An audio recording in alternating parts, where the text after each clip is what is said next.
With tax season upon us, how are students filing this year?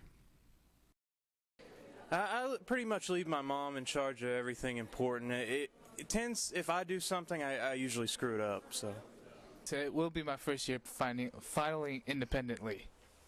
Filing dependent, I think I could have filed independent, but my dad wanted to add it to his because to get some kind of lenience on something for having independent. So, but the only problem with that is now I have to wait until his tax return comes back, which he owns his own business, and so he actually has a delayed date.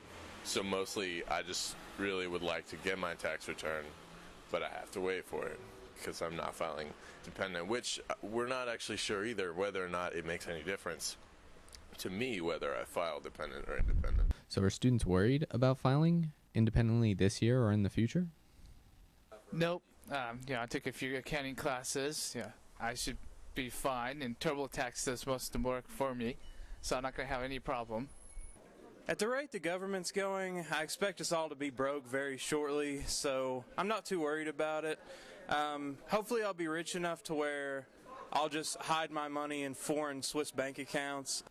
We talked with Professor of Economics, Dr. Bruce Hutchinson, about students getting all the deductions that they're owed. Well, actually, I would say yes, for all the wrong reasons, in a sense. The average college student within a year or two of graduation from college is probably not making a sufficiently high income that those deductions are appropriate to that individual, or that they would come into play. So, is the tax system really that broken? It is. It's a little unfair, but I kind of like, because right now I'm broke, and I hear that rich people have to pay more usually, so I like that deal until I'm rich, and then it'll go in reverse, and I'll probably switch political affiliations. But, yeah, I don't really like the tax system. I would be in favor of a flat tax if I was rich. It's kind of complicated. It's funny, I watched someone file their taxes online, and they had a horrible time doing it.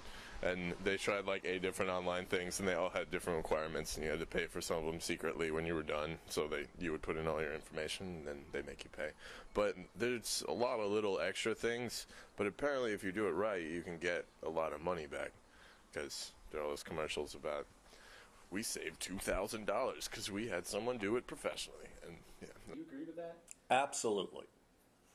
Can you cite anything specifically that's... Well, I think, first of all, the length, I forget what they talk about, 20,000 pages or something of that nature to the federal tax code, not even considering state tax codes.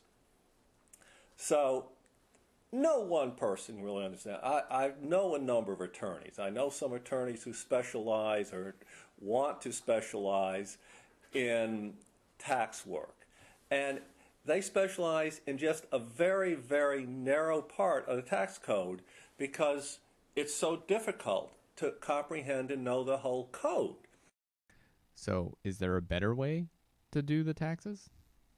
I think if there was a list made available to you, like a very specific, like if you do this, you don't have to pay for it or file it. If there was something like that, like a website that had categories and stuff, then that would probably help a lot to get the deductions easily. It may just be that people don't know what to look for or what they can write off.